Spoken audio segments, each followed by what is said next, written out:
Há muitos anos atrás, no planeta chamado Krypton, vemos o julgamento do General Zod e seus capangas, que foram presos na Zona Fantasma depois de tentar derrubar Krypton, passando de defensores do planeta para aspiradores a ditadores. Jor-El, um cientista e membro do Alto Conselho, alerta os outros sobre o planeta correr um grande risco de explodir, mas o resto dos membros falam que ele tá blefando e não botam muita fé no que Jor-El fala. Eles dizem que Krypton só tá mudando sua órbita, mas ele sabe a verdade. O planeta vai explodir em 30 dias e não tem muito que ele possa fazer. Se ele ou sua esposa falarem sobre isso, eles vão ser acusados de espalhar medo e pânico, correndo o risco de serem presos na Zona Fantasma. Mas vendo o fim de Krypton se aproximar, tudo que resta a ele e a Lara, sua esposa, é proteger seu filho, o Kal. Antes que o planeta morra, eles colocam o bebê em uma nave e programam o destino, a Terra, que é um planeta com atmosfera que pode sustentar ele. Ele até vai se parecer com os humanos, mas ele não vai ser um deles. E mais, sua estrutura molecular densa vai tornar ele forte. Ele vai desafiar a gravidade da Terra, vai ser rápido. Resumindo, o cara vai ser praticamente invencível. Pouco tempo depois, Krypton é destruído e Kal inicia sua jornada pelas galáxias até chegar na Terra. Sua única companhia são os cristais que seus pais colocaram na nave, com todo o conhecimento literário e científico de dezenas de mundos. Hoje aqui no canal eu trago o filme Superman o filme de 1978, que pra mim é o melhor filme do Superman. E hoje eu trago o resumo dele aqui pra vocês. Já se inscreve no canal, porque toda semana tem vídeos novos que eu tenho certeza que você vai gostar. E bora pro filme. 3 anos depois, em 1951, na Terra, essa jornada chega ao fim. Em um campo em Smallville, no Kansas, Jonathan e Martha Kent, que rezam por um filho há anos, finalmente são atendidos. Eles encontram Kal dentro de uma cratera. Uma visão estranha e depois outra mais estranha ainda, com o menino levantando a caminhonete deles com a própria mão. E aqui a gente fica sabendo que o Jonathan tem um probleminha no coração. Guarda essa informação aí. A primeira reação dele é encontrar os pais do Kal, mas vem daquela nave e eles sabem que aquilo não veio de nenhum lugar que eles conheçam. E se esse garoto tem pais, eles não são da Terra. Jonathan e Marty chama ele de Clark e criam como se fosse filho deles. Com o passar dos anos, eles escondem seus poderes para evitar chamar a atenção de pessoas erradas. E às vezes o Clark é tentado a usar, como por exemplo, quando o valentão da escola provoca ele, ou quando ele tem uma chance de impressionar a garota que ele tá afim. Mas Clark sabe que não pode. Mas em uma conversa, Jonathan admite que mudou de ideia. Ele diz que sempre esconderam os dons de Clark por medo, mas agora ele vê que o menino deve ter sido enviado por uma razão. Um propósito maior do que só impressionar garotas ou marcar pontos na escola. Depois dessa conversa, Clark aposta uma corrida de brincadeira com seu pai, o que acaba causando um ataque cardíaco no velho e ele morre. Aqui a gente vê a primeira vítima do Superman. Clark e Martha enterram ele no cemitério de Smallville. E Clark se culpa, dizendo que mesmo com todos esses poderes, ele não pôde salvar o pai dele. Logo aos 18 anos, sua vida muda mais uma vez. Um cristal verde brilhante atrai Clark, e ele entende que é hora de dizer adeus a Martha e a Smallville. E do nada o cara aparece no Ártico. Eu prefiro pensar que o cristal guiou ele até lá, porque Clark joga o cristal no chão e uma fortaleza de cristal surge de lá do nada. Lá ele encontra o holograma de seu pai verdadeiro, o Jor-El, que vive dentro dos cristais e uma gravação que fala e responde. Ele dá boas-vindas ao filho e ensina tudo o que ele precisa saber sobre ele mesmo, seu verdadeiro nome, seus poderes, que vai muito além do que ele imagina. Ele fala que é proibido interferir na história humana e que seu papel é inspirar e não controlar. Ele também ensina sobre o mundo, ciência, filosofia, tudo. Depois de 12 anos aprendendo lá dentro, Clark tá pronto pra voltar à civilização. Ele ficou 12 anos lá dentro dessa coisa. Agora com o uniforme azul e vermelho com o brasão da família dele. Símbolo que na Terra vai ser conhecido como a letra S. Pra se camuflar, ele volta com a identidade de Clark Kent. Usa óculos, age com timidez e é desajeitado. Muito eu. E é totalmente ao contrário de sua verdadeira natureza. Arruma um emprego como um repórter no jornal Planeta Diário, em Metrópolis, e trabalha junto com Lois Lane e do fotógrafo Jimmy Olsen. Clark logo começa a babar Lois por causa de sua confiança e de seu humor. Mas logo chega a hora do outro lado dele aparecer. Quando o helicóptero do jornal ameaça cair com Lois dentro, Clark veste o uniforme azul e vermelho e salva ela no ar. Depois disso, Clark mete o foda-se pro que o pai disse e começa sua jornada como herói. Ele impede crimes, prende bandidos e até substitui o motor de um avião atingido por um raio. Todo mundo em Metrópolis fica sabendo do Superman. Todo mundo mesmo, porque embaixo de uma antiga estação de trem a gente conhece Lex Luthor, um bilionário industrial que faz de lá seu esconderijo. O momento não poderia ser pior pra ele, porque ele tá prestes a cometer o crime no século. E agora tem um super-herói no caminho. Enquanto Lex elabora seu plano, o editor Perry White quer uma matéria sobre o Superman. E o Superman escolhe Lois pra isso. Ele deixa um bilhete dizendo que vai visitar ela às 8 da noite. Quando ele chega, Lois faz umas perguntas básicas, como se ele é casado, qual a cor da calcinha dela, esse tipo de pergunta que jornalista faz. Ele conta sobre Krypton e ela pergunta por que ele tá aqui. Ele diz que tá aqui pra lutar por verdade e justiça no estilo americano. Bem escrachado mesmo, porque em 1978, na época que o filme foi lançado, os Estados Unidos estavam saindo de uma crise profunda de identidade e confiança nacional. Então é normal vocês verem essas falas exaltando o estilo americano em filmes dessa época. Saindo da aula de história, eles largam um bloco de notas e ele leva ela voando por Metrópolis. Pouco tempo depois, ela se encontra com Clark, mas em quem ela tá pensando mesmo é no Superman. Ele fica todo feliz por isso, mas eu não sei se no lugar dele eu ficaria. Tipo, mesmo sendo Superman, ela não sabe que eu sou Superman.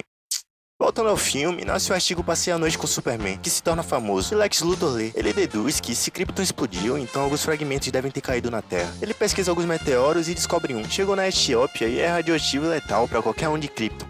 Lex encontrou a Kryptonita, a fraqueza do Superman, e o plano começa. Ele rouba um meteorito, sabota 2 mísseis nucleares dos Estados Unidos e reprograma os alvos. E depois envia uma mensagem em frequência que só o Superman pode ouvir. É um convite e uma ameaça. Superman vai até ele. Lex Luthor dá uma de vilão clássico e fala seu plano. Quer jogar um míssil na falha de San Andreas, afundar a Califórnia no mar e transformar os 5 km de deserto que comprou na nova costa. Muita gente vai morrer, mas ele vai ficar mais rico. E pra garantir que o Superman não interfira, Lex prende ele com a Kryptonita e joga ele numa piscina. Mas a assistente de Lex, a Eve, sabe que sua mãe mora nessa cidade aí, que é o segundo alvo. Ela salva o Superman com uma condição. Ele precisa parar um míssil que vai pra lá primeiro. Ele cumpre e depois vai pro outro. Mas já é tarde demais, a bomba atinge a falha. Muita destruição acontecendo e paralelo a isso, Lois e Jimmy estão em perigo. Superman fecha a falha com as mãos, salva um ônibus escolar e evita um descarrilhamento. Salva Jimmy na represa Hoover e constrói uma nova barragem. Mas quando encontra a Lois, é tarde demais. O carro dela tá soterrado e ele tira ela de lá sem vida. Como seu pai Jonathan, mas talvez dessa vez ele pode salvar quem ama. Ele lembra das palavras de Jor-El falando pra não interferir na história humana. E lembra das de Jonathan falando que ele tá ali por um motivo. E voa rápido, tão rápido que o tempo começa a se inverter. Ele volta no tempo e Lois vive. O dia tá salvo, mas ainda falta justiça. Superman leva Lex Luthor e seu parceiro preso e assim acaba o filme. Esse foi o resumo do filme do Superman de 1978. Pra mim, é o único que presta, porque depois disso foi só ladeira abaixo. O filme teve um orçamento de 55 milhões de dólares, que foi um dos maiores na época, arrecadando cerca de 300 milhões de bilheteria mundialmente. Também ganhou um Oscar de melhores efeitos visuais e também foi indicado melhor trilha sonora e melhor montagem de som. Daqui a 2 dias vai sair o novo filme do personagem e eu realmente espero que eles façam uma boa adaptação. Esse foi o vídeo de hoje, eu espero que vocês tenham gostado. Não se esqueça de se inscrever aqui no canal pra me ajudar a crescer aqui no YouTube. E porque toda semana tem vídeos novos que eu tenho certeza que você vai gostar. É isso e até a próxima.